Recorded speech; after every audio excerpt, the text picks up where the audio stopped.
আশি যুগল প্রেম পর্ব ২৮। ঢাকায় ফেরার পর দেখতে দেখতেই কেটে গেল প্রায় একটা মাস। সাদাপের সাথে খুনসুটি, নিস্তব্ধ নদীর পাড়ে উত্তাল প্রেম, ধানমন্ডি লেক, রবীন্দ্র সরোবর, সব জায়গাতে প্রেমময় স্মৃতি ফেলেই কেটে গেল পুরো বর্ষা। ধীরে ধীরেই ঘনিয়ে এলো আনিমুল হকের দেশে ফেরার দিন। আগস্ট মাসের শেষ সপ্তাহ। শরতের আকাশে সাদা মেঘের ওড়াউড়ি শুরু হয়েছে মাত্র। সুব্রতা আশাভরা দৃষ্টিতে তাকিয়ে আছে রাস্তার পাশে দাঁড়িয়ে থাকা সরু কাঠগোলাপ গাছটির দিকে। সাদা হলুদে রাঙা কাঠগোলাপে চেয়ে আছে ছোট্ট গাছটির মাথা। সুব্রতা মাথার ঘোমটাটা ফেলে দিয়ে প্রাণ ভরে শ্বাস নিল। সাথে সাথে বেজে উঠল ফোন। ফজরের নামাজ শেষ করে অনেকদিন পর ছাদে এসেছে সুব্রতা। ফজরের নামাজের পর সাধারণত ফোন বাজে না তার, তাই সকালের নিস্তব্ধকে ছাপিয়ে হঠাৎই ফোনের শব্দে বিস্মিত হলো সে। কয়েক সেকেন্ড ফোনের দিকে ব্রু কুঁচকে তাকিয়ে থেকে নর্ম গলায় সালাম দিল। ওপার থেকে গভীর গলায় সালামের জবাব দিলেন আনিমুল সাহেব। খানিক থেমে বললেন, কেমন আছো দিদি ভাই? আনিমুল সাহেবের ফোন পেয়ে খানিকটা হকচকিয়ে গেল সুব্রতা। এই ২ মাসের হজ যাত্রায় কখনো সুব্রতার পার্সোনাল নাম্বারে ফোন দেয়নি আনিমুল হক। সুব্রতা খানিকটা ধাতস্থ হয়ে বলল, আলহামদুলিল্লাহ ভালো আছি দাদু, তুমি কেমন আছো? আলহামদুলিল্লাহ। এটুকু বলেই থেমে গেলেন আনিমুল সাহেব। তাহাজ্জুদ নামাজ শেষ করে হঠাৎই নাতনিকে ভীষণ দেখতে ইচ্ছে করছিল তার। বুকে ভাবছিল অদ্ভুত এক হাহাকার, কিন্তু নাতনির কাছে সে কথা প্রকাশ করা চলে না। নিজেকে সবার থেকে খানিকটা দূরে গাম্ভীর্যতার চাদরে মুড়িয়ে রাখতেই অভ্যস্ত তিনি। হুটহাট সেই খোলস ফেলে নিজেকে মেলে ধরা তার স্বভাব বিরোধী। আনিমুল সাহেব দীর্ঘশ্বাস গোপন করে বললেন, এর পরের বার যখন আসবো তখন তোমায় সাথে আনবো দিদি ভাই, সাথে নাত জামাইকেও আনবো। আমি ফেরার পর বিয়ে করতে কোনো আপত্তি নেই তো দিদি ভাই? সুব্রতা কয়েক সেকেন্ড চুপ থেকে বলল, না নেই, তুমি ফিরে এলেই বিয়ের পিঁড়িতে বসবো আমি, দেখো। আচ্ছা। সুব্রতা মৃদু গলায় বলল, কিছুক্ষণ চুপ থেকে কাতর কণ্ঠে বলে উঠলেন আনিমুল সাহেব, আর মাত্র ৫-৬ দিনের বাকি দিদি ভাই। আল্লাহর ঘর থেকে এবার আর ফিরতে ইচ্ছে করছে না। মনে হচ্ছে কি যেন ফেলে যাচ্ছি। আনিমুল সাহেবের কাতর কণ্ঠটা সুব্রতার কাছে অপরিচিত। আনিমুল হক নিজের কাতরতা খুব একটা প্রকাশ করে না।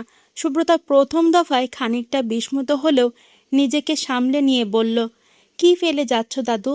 আনিমুল সাহেব জবাব না দিয়ে বললেন, পরের বছর তোমায় সাথে আনবো দিদি ভাই, সাথে আনবো, ভালো থাকো।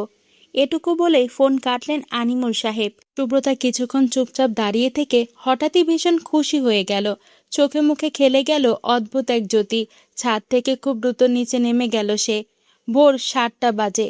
সাদাপের বনানীর ফ্ল্যাটের সামনে দাঁড়িয়ে আছে সুব্রতা। মাকে হেনা তেনা বুঝিয়ে সেই ভোরে বাসা থেকে বেরিয়ে এসেছে সে। পার্স থেকে এক্সট্রা চাবি বের করে খুব সাবধানে দরজা খুলল সুব্রতা। ১ মাস আগে ফ্ল্যাটের চাবিটা সাদাপি দিয়েছিল তাকে। সুব্রতা দরজা লক করে পাশটা সোফার ওপর রাখল। সারা ঘর আবছা অন্ধকারে ঢাকা। সুব্রতা পা টিপে টিপে সাদাপের ঘরের সামনে গিয়ে দাঁড়ালো। সাদাপ কাঁথা মুড়িয়ে ঘুমাচ্ছে। গায়ে টি শার্ট না থাকায় আগলা বুকের আকর্ষণীয় লোমের অনেকটাই সুব্রতার দৃষ্টিগোচর হচ্ছে। সুব্রতা খুব সাবধানে বিছানার পাশে গিয়ে দাঁড়ালো। সাদাপের ঘুমন্ত মুখটাকে ছুঁয়ে দেওয়ার অদম্য ইচ্ছে নিয়ে খানিকটা ঝুঁকে এলো সে। কি ভেবে হুট করেই গুটিসুটি হয়ে সাদাপের কাঁথার ভেতর ঢুকে গেল। এক দৃষ্টিতে বেশ কিছুক্ষণ সাদাপের মুখের দিকে তাকিয়ে রইল সুব্রতা। সাদাপের বন্ধ চোখ জোড়া, বড় বড় পাপড়ি কুয়াশা ভেজা শিউলি ফুলের মতোই স্নিগ্ধ লাগছে। কালচে লাল ঠোঁটটা মাঝে মাঝে কেঁপে কেঁপে উঠছে। মাথায় এলোমেলো চুলগুলো কপালে এসে পড়েছে। সুব্রতা সাবধানী হাতে সাদাপের চুলে হাত বোলালো। চুলগুলো পেছন দিকে ঠেলে দিয়ে নিজের অজান্তে সাদাপের কপালে উস্কো পরশ দিল সুব্রতা। সুব্রতার শরীরে গরম পেয়ে ঘুমের ঘোরেই তাকে দুহাতে শক্ত করে জড়িয়ে নিল সাদাপ। সাদাপ আষ্টে পিষ্টে জড়িয়ে ধরতেই কেঁপে কেঁপে উঠল সুব্রতা। সাদাপের এতটা কাছাকাছি এসেই ভেতরটা ঢাকঢোল পেটাতে লাগলো। হৃৎপিণ্ড এত জোরে ছুটতে লাগলো যে সুব্রতার ভয় হলো এই বুঝি ঘুম ভেঙে যাবে সাদাপের। সাদাপ জেগে থাকলে কখনোই সাদাপের দিকে এতটা গভীরভাবে তাকাতে পারবে না সুব্রতা। সাদাপ তাকাতেই মরমর অবস্থা হয় তার। সুব্রতা তার কোমল হাতটা সাদাপের দুদিনের শেভ না করা দাড়িগুলোর উপর রাখল। সুব্রতার ছোঁয়া আর চুলের গ্রানে আচমকাই ঘুম ছুটে গেল সাদাপের। চোখ কুঁচকে জড়িয়ে রাখা মানুষটির দিকে তাকালো, বিস্ময় নিয়ে বলল, শুভ্রা, তুমি কখন এলে? সুব্রতা ঠোঁট টিপে হেসে বলল, সারপ্রাইজ হয়েছ? সাদাপ হাতের বাঁধন শক্ত করে সুব্রতার গলায় মুখ ডুবালো, মাথা নেড়ে বলল, প্রচুর। ততক্ষণে শ্বাস প্রশ্বাস স্বাভাবিকের থেকে বহুগুণ উতাল পাতাল হয়ে গিয়েছে সুব্রতার। গলা শুকিয়ে এসেছে। সাদাপের বাঁধন ছেড়ে দূরে সরার চেষ্টা করেছে, কিন্তু লাভ বিশেষ হয়নি। সাদাপের শক্তির সাথে পেরে ওঠা সুব্রতার ছোট্ট পাতলা শরীরের কর্ম নয়। সুব্রতা মৃদু গলায় বলল, একটা দারুণ খবর আছে, শুনবে? হুম। আজকে থেকে ঠিক 6 দিন পর দাদুর ফ্লাইট, তার মানে আগামী শুক্রবার বাংলাদেশে এসে পৌঁছাচ্ছে দাদু। দাদু বাড়ি ফিরলেই তোমার কথা বলে দিব ওনাকে। দাদু প্রথম কথাতেই রাজি হয়ে যাবে দেখো। সাদাব হাসল, বলল, বাবা মাও 4 দিন পর ঢাকায় আসছেন শুভ্রা, এবার হয়তো সব ঠিক হবে। সুব্রতা উত্তেজনায় লাফিয়ে উঠল, তাকে আবারও নিজের কাছে টেনে নিয়ে খুশি খুশি গলায় বলে উঠল সুব্রতা, উফ, আমার তো ভাবতেই আনন্দ লাগছে। এবার আর লুকিয়ে চুরিয়ে ঘুরে বেড়াতে হবে না আমাদের। সবার সামনে প্রেম করব। গলিতে গলিতে আমাদের প্রেমের প্রচার হবে, পোস্টারে পোস্টারে ছেয়ে যাবে মনের ক্যানভাস। সুব্রতার কথায় হুহা করে হেসে উঠল সাদাব। সুব্রতা ভ্রু কুঁচকে তাকালো, কি সমস্যা, হাসছো কেন? কই হাসছি? অদ্ভুত, হেসে হেসেই বলছো কই হাসছি? সাদাব আবারও হাসলো, কাঁথা দিয়ে নিজেদেরকে আগাগোড়া মুড়িয়ে নিয়ে বলল, আর হাসবো না, আজ অফিস নেই, চলো ঘুমাই। সাদাবের অবাধ্য হাত অবাধ্য থেকে অসহনীয় রকম অবাধ্য হয়ে উঠতেই মোচড়ামচড়ি শুরু করে দিল সুব্রতা। সাদাব ভ্রু কুঁচকে বলল, কি হলো, এত নাড়াচাড়া করছো কেন? সুব্রতা একবার লাজুক দৃষ্টি নিক্ষেপ করে সাদাবের বাহুতে ধাক্কা দিয়ে বলল, ওঠো তো, অনেক ঘুমিয়েছ, এবার বউয়ের খাবারের বন্দোবস্ত করো, প্রচুর ক্ষুধা পেয়েছে, আজ তোমার হাতের রান্না খাবো। আমার ঘুমাতে ইচ্ছে করছে, ছুটির দিন খেতে নেই, চলো ঘুমাই। আর আমার খেতে ইচ্ছে করছে, ছুটির দিন এত ঘুমাতে নেই, চলো খাই। সাদাব হেসে ফেলল, ডান চোখ টিপে বলল, আচ্ছা খাও। সাদাবের কথাটা প্রথম দফায় বুঝতে না পেরে ভ্রু কুঁচকে তাকালো সুব্রতা, তেতে উঠে বলল, তুমি দিন দিন অসভ্যতার চূড়ান্তে পৌঁছে যাচ্ছ।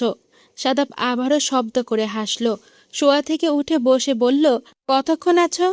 দুপুরের দিকে সাদাবের বাসা থেকে ফিরেই মার পিছন পিছন রান্নাঘরে ঢুকেছে সুব্রতা। মায়ের কঞ্চিত ব্রুকে পাত্তা না দিয়ে এটা ওটা নাড়ছে সে। সাদাবের বাড়িতে যাওয়ার পর বেশ কয়েকজন মুরব্বি গাছের মহিলা রান্না, কোরআন শিক্ষা, সেলাই এসবের কথা জিজ্ঞাসা করেছে তাকে। কোরআন তেলাওয়াত করতে পারলেও রান্নার সেলাইয়ে সুব্রতার মার্ক 5-এর বেশি কখনো নয়। সেই থেকে সেলাই ও রান্না শেখায় দৃঢ় প্রতিজ্ঞ সে। যদিও সাদাব বলেছে এসব শেখা অতটা গুরুত্বপূর্ণ নয়, তবুও সুব্রতা শিখবে। সাদাব জয়েন্ট ফ্যামিলির ছেলে, তার স্ত্রী হিসেবে বছরে একবার দুবার তো শ্বশুরবাড়ি যেতেই হবে তাকে। সুব্রতা চায় না এক মুহূর্তের জন্য কেউ ভাবুক সুব্রতা সাদাবের যোগ্য না। মায়ের সাথে রান্নায় হাত চালিয়ে রাতের খাবার শেষ করে ক্লান্ত শান্ত শরীরে বিছানায় গা এলিয়ে দিতেই অর্পণের কল এলো। সুব্রতা আলসেমি ভরা হাতে ফোনটা তুলতেই কোনো ভুনিতা ছাড়া ওপাশ থেকে বলে উঠল অর্পণ, তুই কি জানিস যে তনুর বিয়ে ঠিক হয়ে গিয়েছে? তনু কাঁদছে। একটানে কথাটা বলে থামলো অর্পণ। অর্পণের কথাটা কানে যেতেই ব্রু কুঁচকে এলো সুব্রতার। চট করে বসে অবিশ্বাস্য গলায় প্রশ্ন ছুড়ল, কি কি বলছিস তুই? অর্পণ অস্থির গলায় বলল, তনুর বিয়ে ঠিক হয়ে গিয়েছে, এত বড় ব্যাপারটা এতদিন চেপে যেতে পারলো তনু? আজ যখন বিয়ের ডেট পড়ে গিয়েছে তখন। সুব্রতা ধমকে উঠে বলল, কি যাতা বলছিস, পাগল হয়ে গেছিস তুই? তনু কালকেও আমাদের সাথে আড্ডা দিল, তাছাড়া ও তো ভাইয়াকে। সেটাই তো, এত বড় কথাটা একবারও আমাদেরকে জানতে দিল না মেয়েটা। এই বোকাশোকা মেয়েটা মিথ্যা হাসি হাসতে শিখে গেছে কবে রে? সুব্রতা স্তব্ধ হয়ে বসে আছে। অর্পণের কথা কিছুতেই বিশ্বাস হচ্ছে না তার। তনয়ের বিয়ে ঠিক হয়ে গেলে সুব্রত এখনো বসে আছে কেন? ওদের কি ছাড়াছাড়ি হয়ে গেছে? সুব্রত কি তনয়কে ছেড়ে দিয়েছে? না, নিজের ভাইয়ের সম্পর্কে এমনটা কখনোই ভাবতে পারে না সুব্রতা। সুব্রত এমনটা করতেই পারে না। তাহলে অর্পণের কথায় ভাবনার সুতো কাটল সুব্রতার। সুব্রত ভাইয়া চুপ করে আছে কেন বলতো? এখন আমার নিজেরই কান্না পাচ্ছে সুবি। এই তনুটা যে কেন আগে বলল না? একবার আমাদের বলতো, এখন কেঁদে কি হবে? এটুকু বলতেই গলা কেঁপে উঠল অর্পণের। সুব্রতা উত্তর না দিয়েই ফোন কাটল। মাথাটা কেমন ভো ভো করছে তার।